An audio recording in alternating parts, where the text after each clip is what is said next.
chaque époque, dans chaque génération, à divers endroits de la terre, Dieu a suscité, suscite et suscitera encore des hommes et des femmes pour proclamer et rappeler à l'humanité ses exigences avant la fin de toute chose.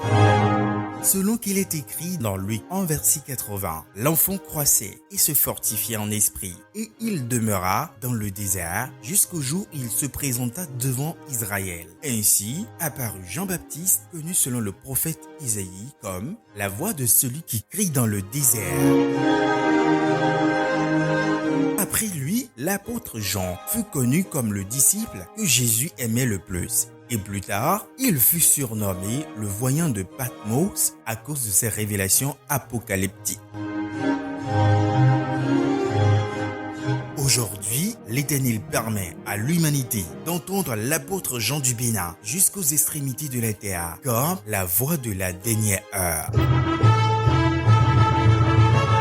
La voix que tu vas entendre N'est pas la voix d'un animateur des radios et télévisions. La voix que tu vas entendre n'est pas la voix d'un influenceur des réseaux sociaux. La voix que tu vas entendre N'est pas la voix d'un agitateur de foule. La voix que tu vas entendre n'est pas la voix d'un fanatique religieux. La voix que tu vas entendre Et la voix qui te parle de la dernière heure.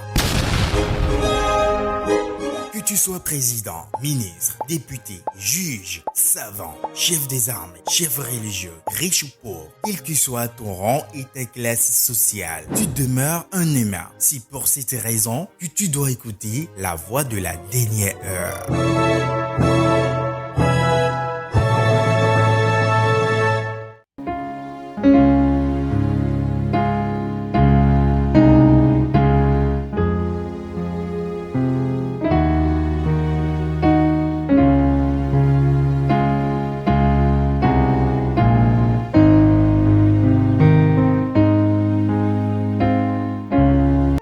Sur les réseaux sociaux, il y a beaucoup de débats.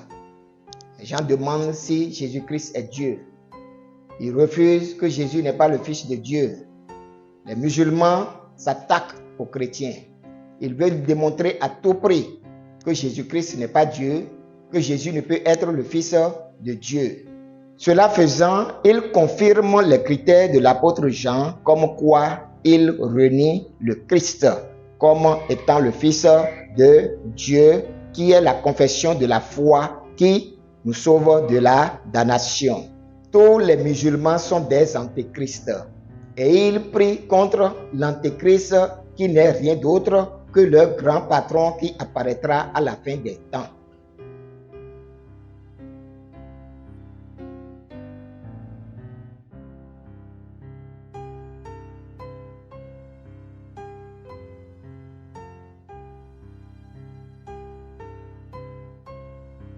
Je proclame la paix sur votre maison. Je suis l'apôtre Jean du Bénin, mandaté par le Sauveur Seigneur Jésus-Christ pour vous aider à comprendre la vérité avant qu'il ne soit trop tard. Parce qu'il est écrit dans Osée chapitre 4, le verset 6, « Mon peuple périt faute de connaissance ». Je sors et je parle parce que mon appel selon Ézéchiel chapitre 3, le verset 18 au verset 21 m'oblige à le faire pour ne pas avoir le sang de cette génération sur mes mains. Je sors et je parle pour éclairer ceux et celles qui cherchent réellement le paradis et la vie éternelle et qui sont trompés par les dirigeants religieux. Mais avant toute chose, je proclame selon les recommandations du Seigneur que celui qui voudra écouter, écoute, et que celui qui ne voudra pas, n'écoute pas. Cette émission est la deuxième sur les antéchrists. Dans la première, nous avions parlé du premier philosophe chrétien ou du père de la théologie chrétienne appelé Marcion, qui aurait introduit dans l'église de Jésus-Christ le faux évangile de la grâce, qui a fait de lui et ses adeptes passés, présents et futurs des antéchrists selon l'apôtre Jean. Dans cette deuxième émission, nous mettrons encore à profit les critères que l'apôtre Jean nous a laissés pour éprouver l'esprit qui est derrière l'islam et Mahomet, car il est bien écrit dans 1 Jean, chapitre 4, le verset 1 à 3. Bien-aimés, n'ajoutez pas foi à tout esprit, mais éprouvez les esprits pour savoir s'ils sont de Dieu, car plusieurs faux prophètes sont venus dans le monde. Reconnaissez à ceux-ci l'Esprit de Dieu. Tout esprit qui confesse Jésus-Christ venu en chair est de Dieu. Et tout esprit qui ne confesse pas Jésus n'est pas de Dieu. C'est celui de l'Antéchrist dont vous avez appris la venue et qui maintenant est déjà dans le monde. Comme j'ai coutume de le dire, tout a été prédit dans la Bible. Pour vous dire que l'apôtre Jean a laissé des mises en garde au sujet des antéchrists plus de 6 siècles avant la naissance de Mahomet, qui est le créateur de la religion de l'islam. C'est en éprouvant les esprits que nous pouvons reconnaître les vrais prophètes de Dieu pour ne pas nous laisser séduire par les faux. Nous ne devons pas croire que tous ceux qui se disent prophètes le sont réellement sans les tester. L'apôtre Jean a bien écrit « Reconnaissez à ceci l'Esprit de Dieu. Tout esprit qui confesse Jésus venu en chair est de Dieu. Et tout esprit qui ne confesse pas Jésus n'est pas de Dieu. C'est celui de l'Antéchrist. » Il a aussi écrit dans 1 Jean chapitre 2, le verset 22 à 23 ceci. Qui est menteur? Sinon celui qui nie que Jésus est le Christ. Celui-là est l'Antéchrist qui nie le Père et le Fils. Quiconque nie le Fils n'a pas non plus le Père. Quiconque confesse le Fils a aussi le Père. Selon le vrai évangile de Jésus-Christ qui sauve de la damnation, l'apôtre Jean, le seul dernier témoin oculaire survivant parmi les 12 premiers apôtres après le martyre de Paul, nous dit que l'Antéchrist est celui qui ne confesse pas que Jésus est venu en chair ou celui qui nie que Jésus est le Christ. Dans ce cas, comment confesse-t-on Jésus pour être reconnu comme un vrai prophète ayant l'Esprit de Dieu? Lisons Matthieu chapitre 16, le verset 13 à 17 pour entendre la réponse. Jésus étant arrivé dans le territoire de Césarée de Philippe demanda à ses disciples, « Qui dit-on que je suis, moi, le Fils de l'homme » Ils répondirent, « Les uns disent que tu es Jean-Baptiste, les autres Élie, les autres Jérémie, ou l'un des prophètes. Et vous, leur dit-il, qui dites-vous que je suis » Simon-Pierre répondit, « Tu es le Christ, le Fils du Dieu vivant. » Jésus reprenant la parole lui dit, « Tu es heureux Simon, fils de Jonas, car ce ne sont pas la chair et le sang qui t'ont révélé cela, mais c'est mon Père qui est dans les cieux. » Le Seigneur a été formel sur cette confession en déclarant dans Matthieu chapitre 10, le verset 32 au verset 33. C'est pourquoi quiconque me confessera devant les hommes, je le confesserai aussi devant mon Père qui est dans les cieux. Mais quiconque me reniera devant les hommes, je le renierai aussi devant mon Père qui est dans les cieux. Toute autre foi qui pousserait n'importe qui à affirmer ou infirmer que Jésus est un prophète serait passible de jugement selon Jean chapitre 3, le verset 16 au verset 18. Car Dieu a tant aimé le monde qu'il a donné son Fils unique, afin que quiconque croit en lui ne périsse point, mais qu'il ait la vie éternelle. Dieu en effet n'a pas envoyé son Fils dans le monde pour qu'il juge le monde, mais pour que le monde soit sauvé par lui. Celui qui croit en lui n'est point jugé, mais celui qui ne croit pas est déjà jugé, parce qu'il n'a pas cru au nom du Fils unique de Dieu. Cependant, nous pouvons lire dans le Coran quelques sourates comme la sourate 9, verset 30 et le verset 35. Les Juifs disent « Uzaï est fils d'Allah » et les chrétiens disent « Le Christ est fils d'Allah ». Telle est leur parole provenant de leur bouche. Ils imitent le dit des mécréants avant eux, qu'Allah les anéantisse. Comment s'écarte-t-il de la vérité? Il ne convient pas à Allah de s'attribuer un fils. Gloire et pureté à lui. Quand il décide une chose, il dit seulement « soit » et elle est. Vous venez d'entendre les propos de Mahomet, parce que j'ai déjà animé 6 émissions sur le Coran démystifié.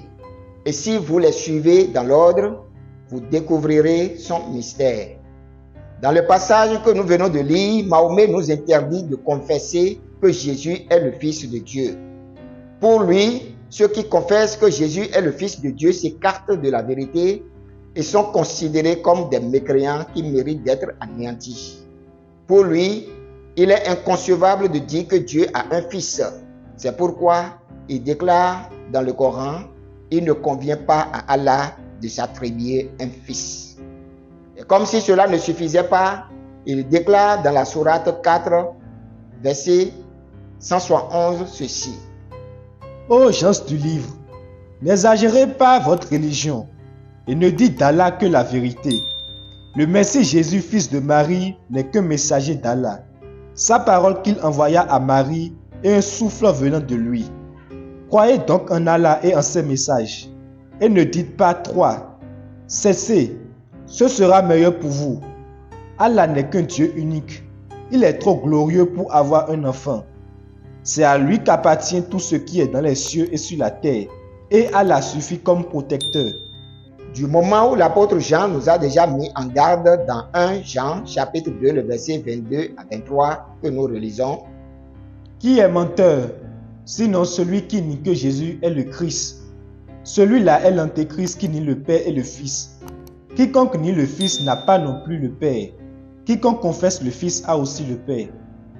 Nous pouvons tirer la conclusion selon les critères de l'apôtre Jean que Mahomet est un antéchrist parce qu'il nie que Jésus est le Christ ou le Fils de Dieu en déclarant « Il ne convient pas à Allah de s'attribuer un fils ». Il a aussi dit « Le Messie Jésus, fils de Marie, n'est qu'un messager d'Allah » pour dire qu'il était un prophète et non le Fils de Dieu. Nous lisons aussi « Allah n'est qu'un Dieu unique. Il est trop glorieux pour avoir un enfant. » Et puis, Mahomet menace tous ceux qui confessent que Jésus est le Fils de Dieu en ces mots. Ils imitent le dit des mécréants avant eux, qu'Allah les anéantisse. Il a aussi dit, croyez donc en Allah et en ses messages, et ne dites pas trois. Cessez, ce sera meilleur pour vous. À votre avis, pour qui se prend Mahomet pour nous dicter la conduite à tenir dans notre foi? Au cas où les chrétiens ou ceux qui confessent que Jésus-Christ est le Fils de Dieu ne le savent pas, Mahomet a déjà laissé des consignes à notre sujet dans certaines sourates, comme la sourate 9, verset 29, qui dit ceci. Combattez ceux qui ne croient ni Allah, ni au jour dernier, qui n'interdisent pas ce qu'Allah et son messager ont interdit, et qui ne professent pas la religion de la vérité, parmi ceux qui ont reçu le livre, jusqu'à ce qu'ils fassent la capitation par leurs propres mains après s'être humiliés. Ceux qui ont reçu le livre avant les musulmans étaient les juifs et les chrétiens. Et Mahomet nous dit que si nous ne renonçons pas à notre foi et embrasser l'islam, nous devons être combattus par les musulmans jusqu'à notre soumission. Lisons la sourate 2, le verset 193. Et combattez-les jusqu'à ce qu'il n'ait plus d'association et que la religion soit entièrement à Allah seul. S'ils cessent donc plus d'hostilité, sauf contre les injustes. Nous méritons d'être combattus jusqu'à ce que nous cessions d'associer Jésus à Dieu comme étant son fils. Or, les musulmans associent Mahomet à Allah en tout. Et il est plus prié qu'Allah même dans leurs prières quotidiennes. Lisons maintenant la sourate 47, le verset 4. Lorsque vous rencontrez ceux qui ont mécru, frappez-en les coups. Puis quand vous les avez dominés, enchaînez-les solidement. Ensuite, c'est soit la libération gratuite, soit la rançon, jusqu'à ce que la guerre dépose ses fardeaux. Il en est ainsi, car si Allah voulait, il se vengerait lui-même contre eux. Mais c'est pour vous éprouver les uns les autres. Et ceux qui seront tués dans le chemin d'Allah, il ne rendra jamais vaine leur action. Vous venez d'entendre ce que le messager d'Allah dit. Lorsque vous rencontrez au combat ceux qui ont mécru, frappez-en les coups. C'est soit la libération gratuite, soit la rançon, jusqu'à ce que la guerre dépose ses fardeaux.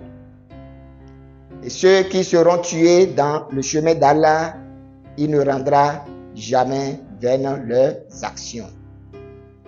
Ceux qui confessent Jésus comme étant le Fils de Dieu méritent d'être égorgés ou décapités selon Mahomet, et il promet une récompense aux musulmans qui seront tués dans ces combats. Voilà le but du djihad que les musulmans appellent guerre sainte.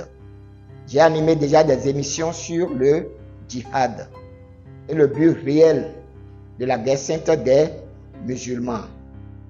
Pour plus de 1,5 milliard de musulmans qui ne comprennent pas le but de l'islam dans ce monde, ils continuent de suivre les recommandations de Mahomet dans leurs prières quotidiennes selon Sahih al-Muslim, volume 1, livre 4, hadith 1217, qui rapporte ceci.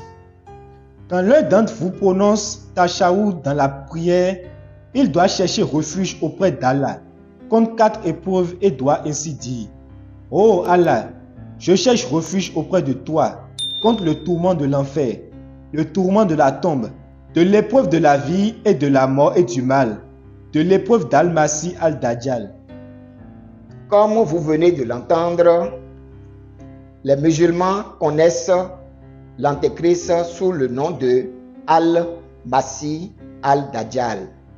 Mahomet la craint toute sa vie et les musulmans le craignent aussi et redoutent sa venue dans ce monde, sans savoir qu'ils sont eux aussi des antéchrists selon les critères laissés par l'apôtre Jean plus de 6 siècles avant la naissance de Mahomet.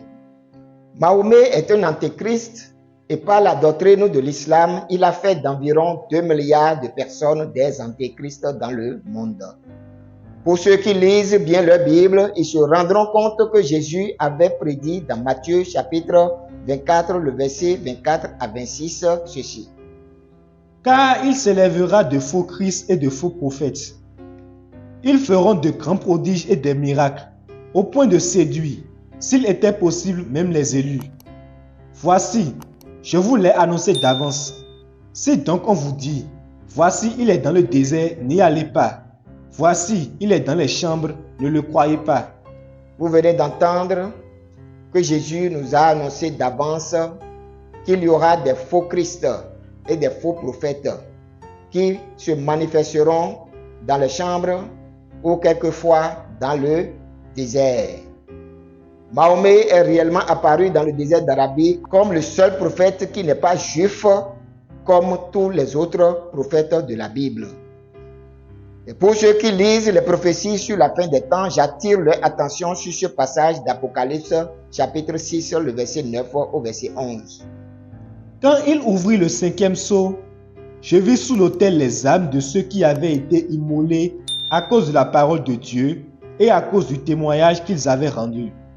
Ils criaient d'une voix forte en disant: Jusqu'à quand, Maître saint et véritable, t'as-tu à juger et à tirer vengeance de notre sang sur les habitants de la terre?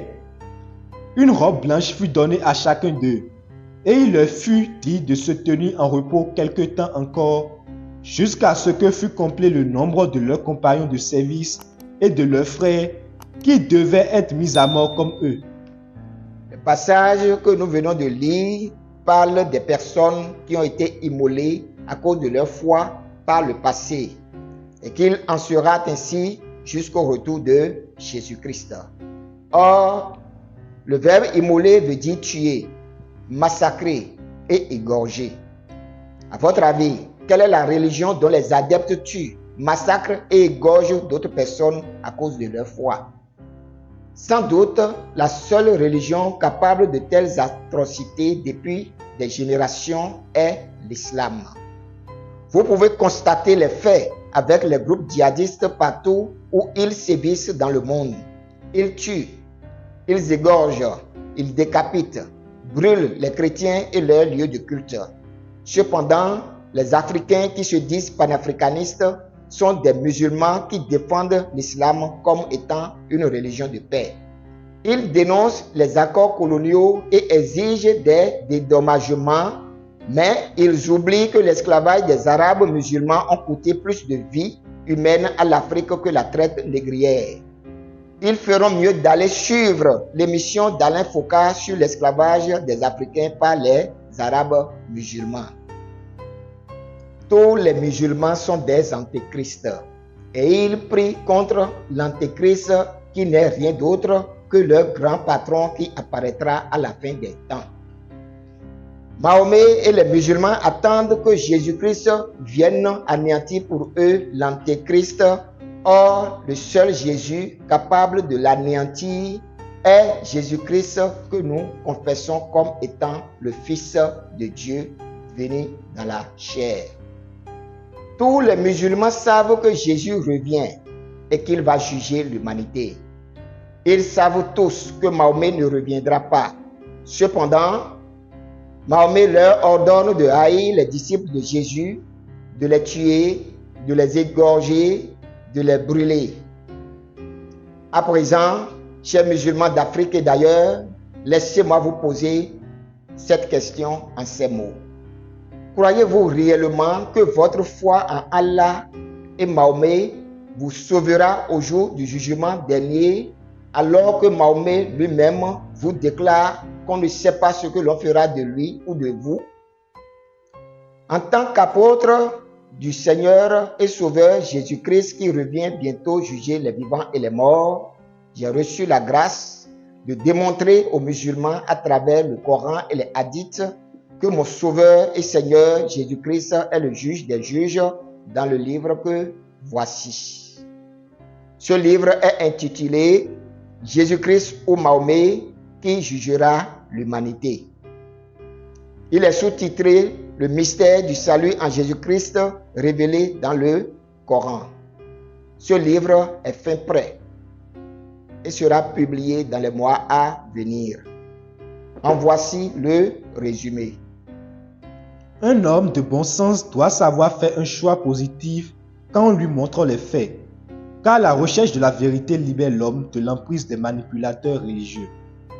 Comment pouvons-nous imaginer que l'unique créateur, l'omniscient, l'omniprésent, l'omnipotent, le Dieu d'Abraham ait demandé en sacrifice Isaac à Jérusalem et Ismaël à la Mecque, créant deux sanctuaires et deux cultes différents? Quel est le véritable héritage religieux d'Abraham? Ce livre est venu mettre fin à des siècles de débats, de contradictions, de haine et de guerre en faisant parler le Coran sur lui-même et la foi islamique comparativement à la Bible. Il est écrit pour prouver si l'unique créateur est l'Éternel de la Bible ou Allah du Coran, afin de démontrer lequel des deux livres est celui de la vérité. Il promet de trancher entre Jésus-Christ et Mahomet, celui qui décidera du sort de l'humanité au jour du jugement, et d'attester dans la Bible et le Coran que Jésus-Christ est le Fils de Dieu. Sur les réseaux sociaux, il y a beaucoup de débats. Les gens demandent si Jésus-Christ est Dieu. Ils refusent que Jésus n'est pas le Fils de Dieu. Les musulmans s'attaquent aux chrétiens. Ils veulent démontrer à tout prix que Jésus-Christ n'est pas Dieu, que Jésus ne peut être le Fils de Dieu. Cela faisant, ils confirment les critères de l'apôtre Jean, comme quoi il renie le Christ comme étant le Fils de Dieu, qui est la confession de la foi qui nous sauve de la damnation. Mahomet ne reviendra pas, c'est Jésus-Christ qui revient. Et Jésus qui revient pour juger les vivants et les morts, ce Jésus est celui que nous confessons comme étant le Fils du Dieu vivant. L'Évangile et les épîtres de la Bible confirment ces faits. Et nous ne devons pas oublier que la Bible existait des siècles avant le Coran. Mahomet aura certainement blagué les musulmans. Et si l'islam s'est répandu à travers le monde, ce n'est pas par conviction de foi. C'est parce que les musulmans ont des épées à la main pour égorger, pour tuer tous ceux qui refuseraient d'accepter que Mahomet est le messager d'Allah. La recrudescence du djihadisme dans le monde actuellement est un signe de la fin des temps. Un signe de la fin des temps, du moment où les persécutions dont nous parle le livre de l'Apocalypse sont intrinsèquement liées à l'islam pour démontrer que les antéchrists vont persécuter les vrais disciples de Christ jusqu'à la fin des temps. L'islam, les musulmans, les djihadistes sont des menaces potentielles pour tous ceux qui confessent Jésus-Christ comme étant le Fils de Dieu. Et les critères d'antéchrist dont nous parle l'apôtre Jean leur collent à la peau. Ça leur ressemble en tout point de vue, compte tenu de la doctrine de l'islam et de tout ce qui va avec. Mais il est temps pour les musulmans de chercher à mieux comprendre pour ne pas suivre aveuglément le messager d'Allah. Lui-même ne sait pas le sort qui lui est réservé au jour du jugement dernier. Il a bien dit. Et dans mon livre sur Jésus-Christ ou Mahomet qui jugera l'humanité, il y a beaucoup de détails pour aider les musulmans à comprendre la Bible et aider les chrétiens à comprendre le Coran. Également dans ce livre, il y a mieux pour aider les musulmans à comprendre que Jésus-Christ est réellement le Fils de Dieu qu'ils refusent d'admettre alors que le Coran et les hadiths l'attestent. Dans cette émission, j'exhorte les musulmans d'Afrique à se repentir, à ne pas suivre aveuglément le messager d'Allah. Les Arabes musulmans ont massacré les Africains. La traite arabo-musulmane a coûté tant de vies aux Africains. Pour ceux qui ne connaissent pas l'histoire, le moment est venu pour eux d'aller se renseigner. Nous parlons tous de la traite négrière concernant les Européens. Les Arabes musulmans ont aussi esclavagisé les Noirs de manière plus brutale que les Européens, à proprement parler. Les Africains doivent interroger les pages de l'histoire sur la traite des Arabes musulmans concernant l'Afrique pour comprendre réellement de quoi je parle. Ils n'ont pas à suivre aveuglément le messager d'Allah pour aller dans les temps de feu. Laissons les Arabes avec leur religion. C'est pourquoi je leur conseille de rechercher des informations sur l'esclavage dont je parle. Et quand ils auront mon livre à portée de main, ils pourront comparer la Bible, le Coran et les hadiths pour prendre une décision salutaire qui serait utile pour leur âme. Le salut en dépend. Que celui qui voudra écouter, écoute, et que celui qui ne voudra pas, n'écoute pas.